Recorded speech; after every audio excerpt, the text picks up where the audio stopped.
All right, this is part two. This is called The Sky Is Not Falling. You know, I've been sitting with this for a while, and the more I study the sky, the more I realize asteroids don't make any sense at all. They say that giant rocks are flying around at random in a vacuum, hurling through infinite space. And somehow, every now and then, they just enter our atmosphere. Like they casually pass through every protective membrane of Earth, through the electromagnetic field, through the ionosphere, through the so-called firmament, and then just slam into the ground. We've been fed a cartoon model of reality, literally a Hollywood sky. But the real physics doesn't work like that. Real metaphysics definitely doesn't work like that. This world isn't floating in empty space waiting to be hit. It's enclosed, structured, charged. It's alive. The ancients knew it. The sky wasn't just a void full of threats. It was a temple of patterns. The stars had language. The planets had rhythm. And every once in a while, they'd witness a comet, a blazing messenger across the sky.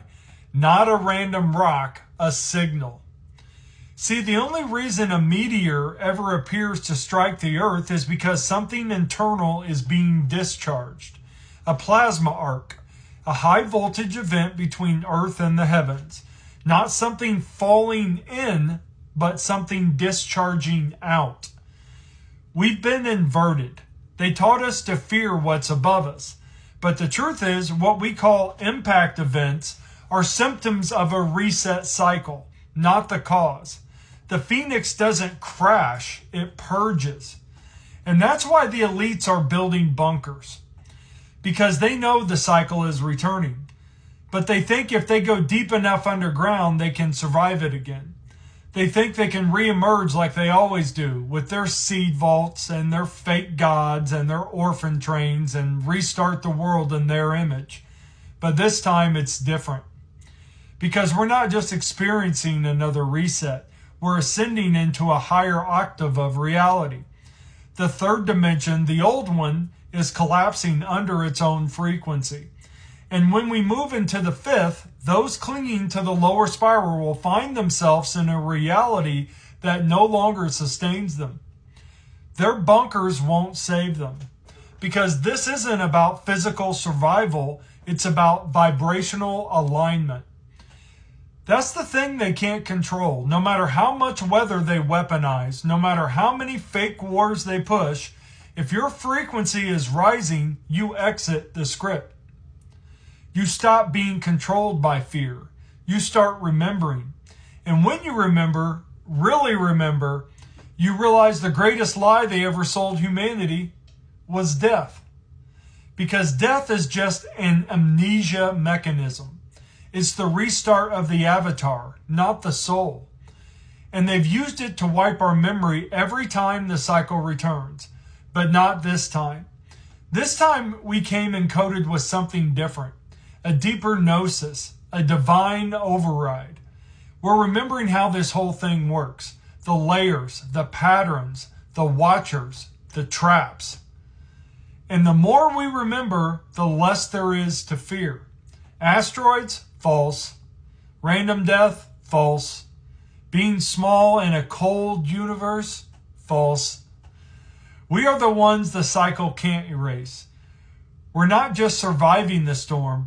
We are the pulse that bends it into alignment. And, you know, people always wonder after these resets or, you know, how is it that the elites always stay in power? And it's because, or reintroduce the same technology that we see on hieroglyphs, right? And it's because they always go into these bunker type of things or into caves.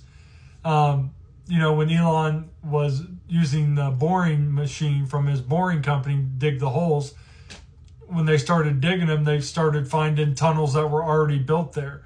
That's because this has all happened before. Those tunnels are ancient, but they all had the same idea, all doing the same thing. And all the things they're boring under the ground, all these tunnels and everything, are for when an event does happen, they have a way to still survive and do all these different things. And then everyone that survives everything that doesn't move up to the